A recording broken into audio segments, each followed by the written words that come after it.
선생님, 제발 그만해 주세요. 여기는 병원이에요.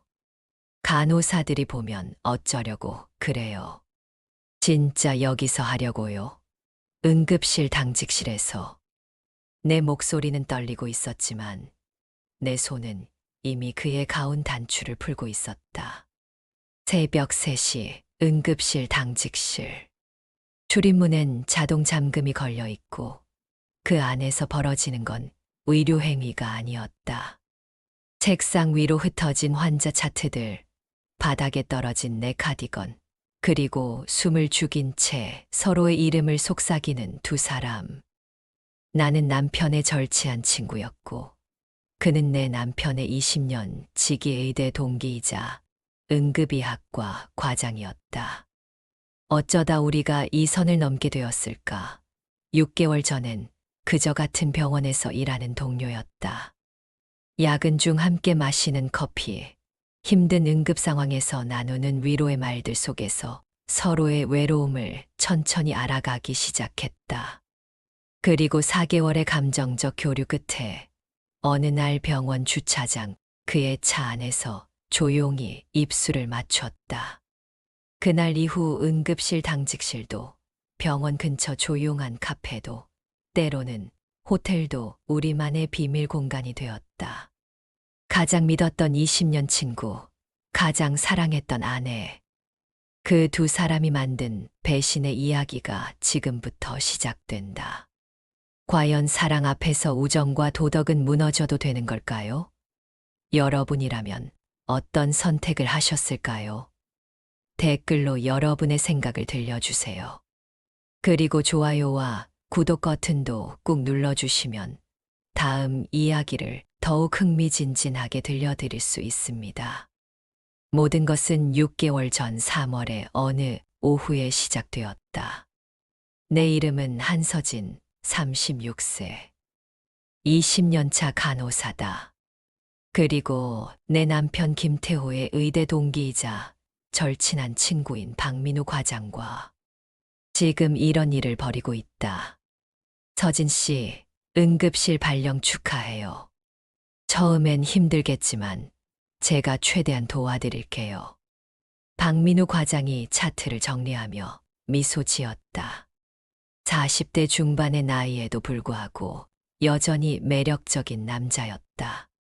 키가 크고 어깨가 넓으며 환자들을 대할 때의 자상함이 특히 인상적이었다. 15년간 내과 병동에서 일하다가 갑자기 응급실로 온 것은 내 선택이 아니었다. 병원 구조 조정으로 인한 어쩔 수 없는 발령이었다. 새로운 환경에 적응하는 것은 쉽지 않았지만 민우 과장의 세심한 배려 덕분에 점차 자리를 잡아갔다. 태호는 요즘 어때요? 개원 준비로 바쁘다더니. 한 달쯤 지났을 때 민우 과장이 조심스럽게 물었다. 내 마음 한편이 쓰라렸다. 남편 이야기를 하고 싶지 않았다. 네, 정말 바쁘죠. 요즘엔 집에도 거의 안 들어와요. 실제로 태호는 개원 준비를 핑계로 집에 늦게 들어왔다. 아니, 정확히 말하면 집에 들어오지 않는 날이 더 많았다. 동료 의사들과의 모임이라고 했지만 그의 옷에서 나는 낯선 향수 냄새를 나는 눈치채고 있었다. 여자 향수였다. 많이 외로우시겠어요. 민우 과장의 목소리에 진심 어린 위로가 담겨 있었다. 그 순간 나는 오랜만에 누군가의 따뜻한 관심을 받고 있다는 생각이 들었다. 2개월이 지나면서 우리는 자연스럽게 가까워졌다. 야근이 있는 날이면 함께 커피를 마시며 이야기를 나누었다. 처음에는 업무 이야기, 환자 이야기였지만 점차 개인적인 이야기로 넘어갔다. 서진 씨는 언제가 가장 행복했어요? 어느 날 밤, 그가 갑자기 물었다. 응급실이 잠깐 조용해진 틈이었다. 신혼 때였던 것 같아요. 태호가 저만 바라보던 그때, 목소리가 쓸쓸하게 나왔다. 민우 과장은 묵묵히 들어주었다. 지금은 다른가요? 글쎄요. 사람이 변하는 건지 아니면 원래 그런 건데 제가 몰랐던 건지. 요즘엔 제가 있어도 없어도 상관없어 하는 것 같아요. 그 순간 민우 과장의 눈빛이 달라졌다. 동정이 아닌 다른 감정이 담겨 있었다. 서진 씨는 충분히 사랑받을 자격이 있는 분이에요. 태호가 바보인 거죠. 그의 말에 내 가슴이 두근거렸다. 언제부터였을까? 그를 바라보는 내 시선이 달라지기 시작한 것은 3개월째 되던 어느 날 대형 교통사고 환자들이 한꺼번에 실려왔다. 그날 밤은 특히 혼란스러웠다. 중증 환자 3명을 동시에 처치해야 했고 나는 민우 과장과 함께 밤새 환자들을 돌봤다. 새벽 4시가 되어서야 모든 환자가 안정을 찾았다. 우리는 녹초가 되어 당직실에 앉았다. 정말 수고하셨어요. 서진 씨가 아니었다면 오늘 밤 힘들었을 거예요. 민우 과장이 지친 목소리로 말했다. 그의 얼굴에는 피로가 역력했지만 나를 바라보는 눈빛은 따뜻했다. 저도 과장님 덕분이에요. 함께여서 든든했어요. 그 순간 우리는 서로를 바라봤다. 생사의 갈림길에서 환자를 살려낸 동료의 이상의 무언가가 흐르고 있었다. 서진 씨. 그가 내 이름을 부르는 순간 우리 사이의 거리가 좁혀졌다. 하지만 그때 응급벨이 울렸고 우리는 서둘러 자리에서 일어났다. 4개월째 나는 확실히 알았다. 내가 그에게 끌리고 있다는 것을. 그리고 그도 마찬가지라는 것을. 어느 토요일 오후 민우 과장이 조심스럽게 제안했다. 서진 씨, 새로 생긴 카페가 있는데 커피 한 잔 어때요? 병원 얘기 말고 다른 이야기도 하고 싶어서요. 나는 잠시 망설였지만 고개를 끄덕였다. 시내에서 조금 떨어진 조용한 카페였다. 평소의 의사 가운이 아닌 캐주얼한 옷차림의 민우는 더욱 매력적으로 보였다. 요즘 태호랑은 어때요? 좀 나아졌나요? 그가 조심스럽게 물었다. 나는 커피잔을 들고 있는 손이 떨리는 것을 느꼈다. 아니요. 더 심해진 것 같아요. 어젯밤에도 안 들어왔어요. 혹시 다른 이유가 있는 건 아닐까요? 민우의 조심스러운 질문에 나는 고개를 끄덕였다. 저도 그런 느낌이 들어요. 하지만 확신은 없어요. 미안해요. 이런 말 하기가. 아니에요. 오히려 고마워요. 누군가와 이런 이야기를 할 수 있어서. 우리는 서로를 바라봤다. 카페의 잔잔한 재즈 음악 속에서도 우리 사이의 미묘한 긴장감을 느낄 수 있었다. 서진 씨. 네. 솔직히 말하면 당신이 자꾸 신경 쓰여요. 동료로서가 아니라. 그의 고백에 내 심장이 빨라졌다. 나도 같은 마음이었다. 저도. 그래요. 그 순간 우리 사이에 무언가 통하는 것이 있었다. 하지만 아직 선을 넘지는 않았다. 5개월째 관계는 더욱 깊어졌다. 함께 보내는 시간이 늘어갔고 서로에 대한 의존도 커져갔다. 하지만 여전히 물리적인 접촉은 피하고 있었다. 그러던 어느 날 밤 운명적인 순간이 찾아왔다. 심정지 환자가 실려왔다. 응급처치 끝에 환자는 다행히 의식을 회복했다. 새벽 2시 조용해진 응급실에서 우리는 서로를 바라봤다. 정말 다행이에요. 내가 안도의 한숨을 쉬며 말했다. 서진 씨 덕분이에요. 당신이 없었다면. 민우가 다가와 내 어깨에 손을 올렸다. 그 순간 전율이 온몸을 흘렀다. 민우 씨. 나는 그의 이름을 불렀다. 처음으로 과장님이 아닌 이름으로. 서진 씨. 더 이상 참을 수 없어요. 그가 내 얼굴을 두 손으로 감싸며 말했다. 나도 마찬가지였다. 우리의 입술이 처음 맞닿은 순간 6개월간 쌓인 모든 감정이 터져 나왔다. 그리고 바로 그날 밤 당직실에서 우리는 돌이킬 수 없는 선을 넘었다. 하지만 우리는 아직 몰랐다. 이 사랑이 얼마나 큰 시련을 가져올지를. 당직실 문이 닫히는 순간 6개월간 억눌러 왔던 모든 감정이 폭발했다. 이러면 안 되는 거 알아요.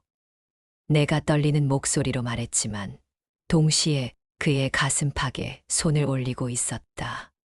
청진기가 목에 걸린 채 가쁘게 숨을 쉬는 그의 모습이 어찌나 매력적으로 보이던지. 나도 알아요. 하지만 더 이상 참을 수가 없어요. 민우가 내 뺨을 살며시 어루만졌다. 그의 손길이 닿는 순간 온몸에 전율이 흘렀다. 20년 결혼 생활에서 느껴보지 못한 전율이었다.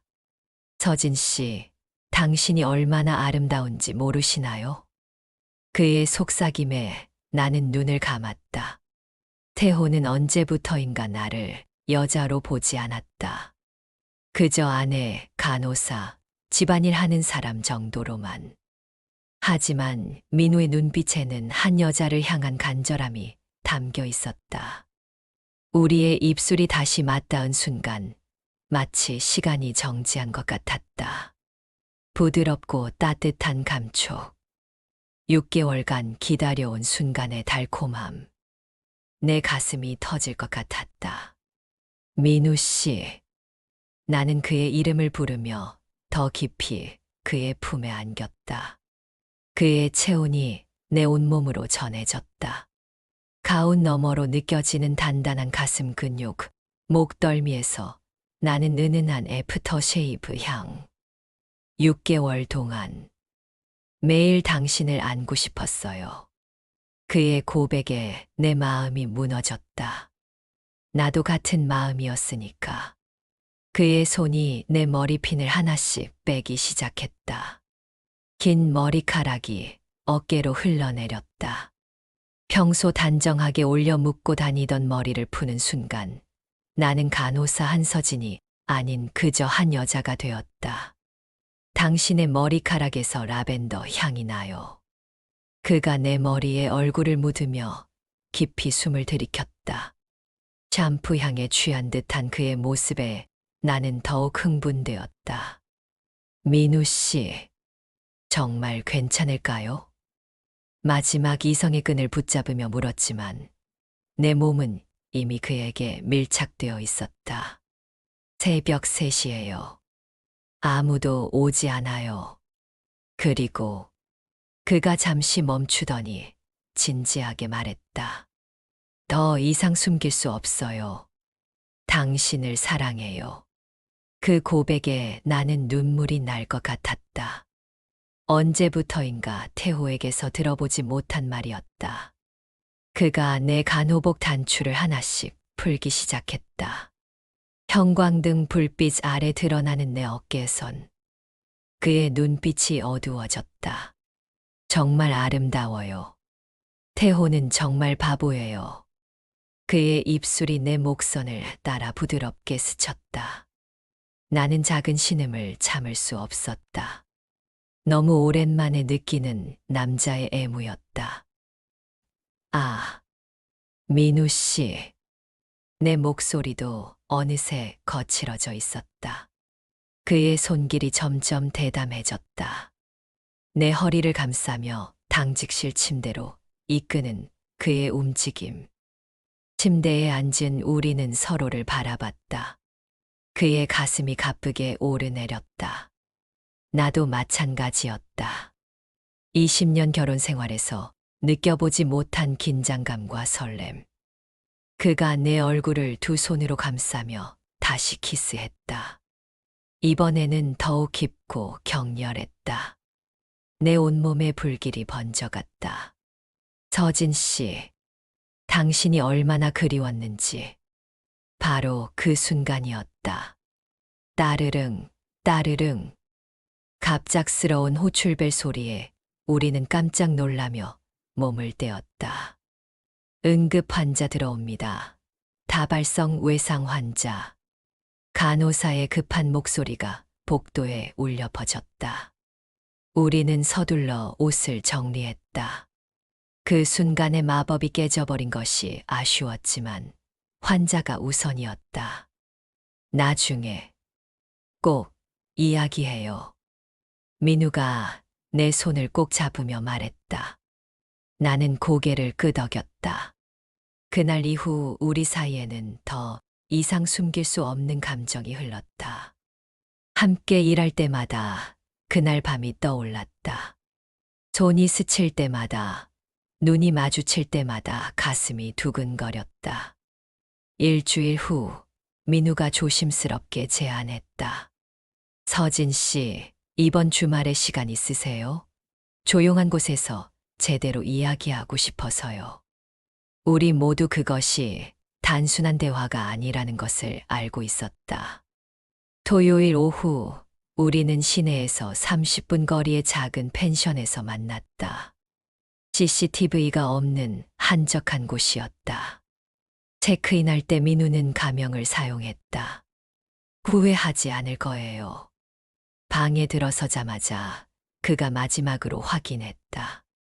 나는 고개를 끄덕였다. 전혀요. 오히려 더 원하고 있어요. 그날 오후 우리는 완전히 하나가 되었다. 20년 결혼 생활에서 느껴보지 못한 황홀함이었다. 민우의 품에서 나는 진정한 여자가 된 기분이었다.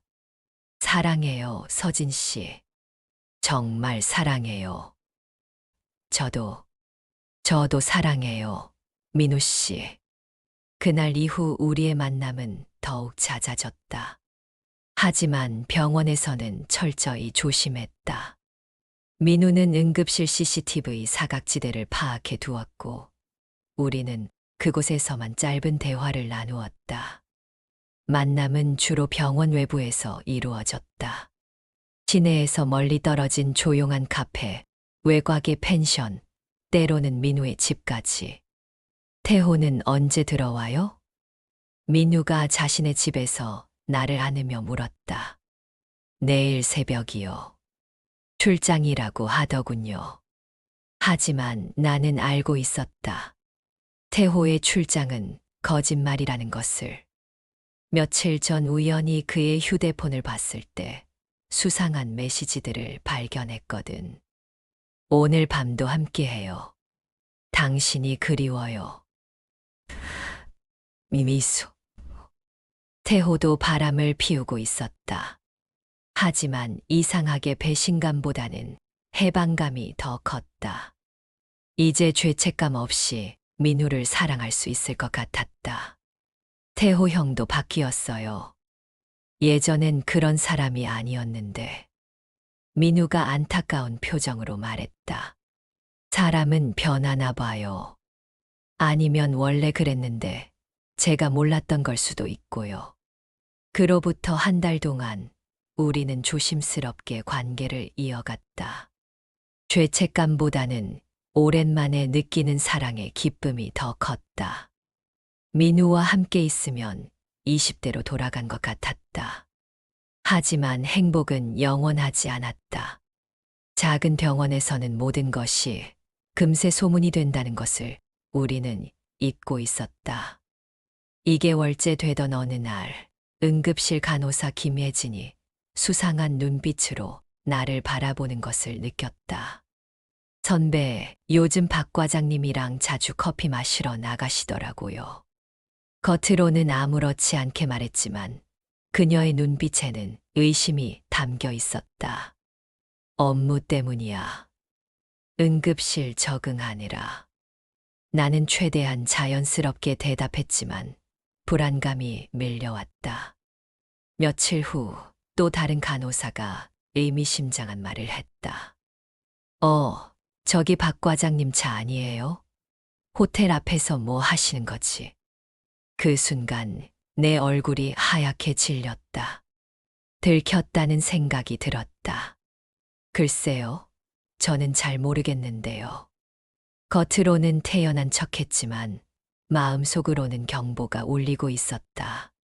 그날 밤 민우에게 전화했다. 민우 씨, 우리 조심해야 할 것 같아요. 간호사들이 의심하고 있어요. 정말요?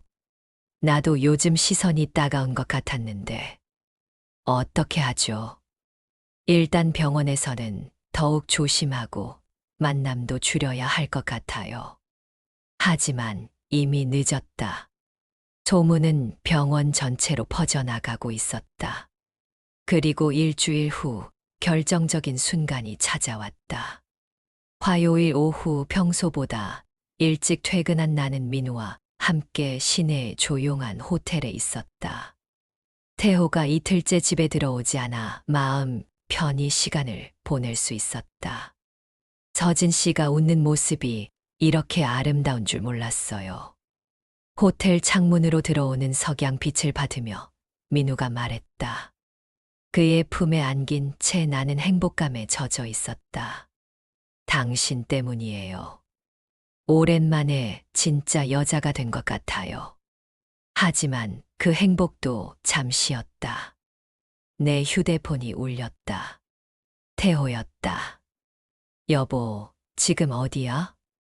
평소와 다른 차가운 목소리였다. 집에 있어. 나는 당황해서 거짓말을 했다. 거짓말하지 마. 지금 당장 병원으로 와. 전화가 끊어졌다. 내 손이 떨렸다. 무슨 일이에요? 민우가 걱정스럽게 물었다. 태호가 병원으로 오라고 해요. 뭔가 알아낸 것 같아요. 우리는 서둘러 호텔을 나왔다. 가는 길에 민우가 말했다. 무슨 일이 있어도 제가 책임질게요. 당신은 모르는 일이라고 하세요. 하지만 그런 변명이 통할 리 없었다. 병원에 도착하니 원장실에서 나를 기다리고 있었다. 태호가 거기 앉아 있었고 그의 옆에는 젊고 예쁜 여자가 있었다. 20대 후반으로 보이는 간호사였다. 앉으세요. 원장의 차가운 목소리였다. 태호는 나를 쳐다보지도 않았다. 잠시 후 민우도 들어왔다. 그의 얼굴이 창백했다. 익명의 제보가 여러 건 들어왔습니다. 박민우 과장과 한서진 간호사의 부적절한 관계에 대해서 원장이 책상 위의 사진들을 펼쳐 보였다. 호텔에서 나오는 우리 모습, 카페에서 다정하게 대화하는 모습, 민우의 차에서 키스하는 모습까지. 누군가 우리를 미행하며 촬영한 것이었다. 내 머릿속이 하얘졌다. 모든 것이 끝났다는 것을 그 순간 깨달았다. 태호. 내가 남편을 부르려는 순간 그가 차갑게 말했다. 말하지 마. 변명도 듣고 싶지 않아. 태호의 목소리에는 분노보다는 차가운 실망이 담겨 있었다. 그리고 그는 옆에 앉은 여자를 가리키며 말했다. 그리고 이분은 윤미소 간호사야. 내 연인이고 곧 재혼할 예정이야. 옆에 앉은 여자가 나를 보며 어색하게 고개를 숙였다. 하지만 그 미안함이 진짜인지 가식인지 알 수 없었다. 당신도 바람을 피웠으면서 무슨 자격으로. 내가 분노를 터뜨리려는 순간 태호가 냉소를 지으며 말했다. 그래, 나도 잘못했어. 하지만 내가 바람을 핀 건 당신이 먼저 시작한 후야. 나는 적어도 20년 친구는 배신하지 않았어. 그 말에 나는 할 말을 잃었다. 시간 순서를 따지면 내가 먼저였다. 원장이 계속 말했다. 두 분 모두 즉시 사표를 제출하시기 바랍니다. 병원 이미지에 심각한 타격을 입혔습니다. 특히 이미 결혼한 직원들의 분류는 용납할 수 없습니다. 민우가 처음으로 입을 열었다. 원장님, 서진 씨는 피해자입니다. 모든 책임은 제가. 닥쳐. 태호가 민우를 향해 소리쳤다. 20년 우정이 한순간에 깨져나가는 소리였다. 20년 동안 형이라고 부르며 믿었던 내가 내 아내를. 정말 인간이 맞나? 민우는 아무 말도 할 수 없었다. 할 수 있는 말이 없었다. 그리고 너. 태호가 나를 향해 돌아섰다. 20년 결혼 생활이 이렇게 가벼웠어. 내 친구와 바람을 피우다니. 정말 실망이야. 당신도 잘못했잖아요. 미소 씨와 언제부터. 그건 내 일이야. 어차피 우리 결혼은 이미 끝났어. 나는 그 자리에서 바로 사표를 썼다. 20년간 몸담았던 병원을 떠나는 것은 아팠지만 더 이상 그곳에 있을 수는 없었다. 원장실을 나오면서 민우가 나를 불렀다. 서진 씨. 나는 돌아보지 않았다. 돌아보면 무너질 것 같았다. 미안해요. 정말 미안해요. 그의 외침이 등 뒤에서 들렸지만 나는 계속 걸었다. 집에 도착하니 정말로 이혼 서류가 놓여 있었다. 그리고 내 짐들이 정리되어 있었다. 태호는 이미 다 계획하고 있었던 것이다. 서류를 보니 태호가 얼마나 치밀하게 준비했는지 알 수 있었다. 제3분할에서 나는 최소한만 받게 되어 있었고 위자료는 청구할 수 없다고 되어 있었다. 내가 먼저 불륜을 저질렀다는 이유였다. 나는 서류에 서명했다. 더 이상 버틸 힘이 없었다. 그날 밤 작은 원룸으로 이사한 나는 창밖을 바라보며 지난 날들을 떠올렸다. 태호와의 20년 결혼 생활, 병원에서의 20년 경력, 그리고 민우와의 석 달간의 사랑. 모든 것이 한순간에 물거품이 되어버렸다. 며칠 후 예상했던 일이 벌어졌다. 우리의 이야기가 병원 커뮤니티에 올라온 것이다. 20년 친구 배신한 의사와 그 아내의 충격적 불륜.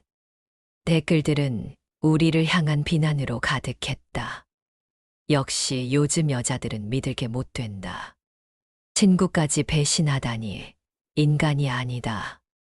둘 다 병원에서 쫓겨난 게 당연하다. 의료진이 이런 짓을 하다니 환자들이 불쌍하다. 나는 인터넷을 끄고 전화기도 꺼버렸다. 한 달 후 민우에게서 편지가 왔다. 서진 씨에게. 정말 미안합니다.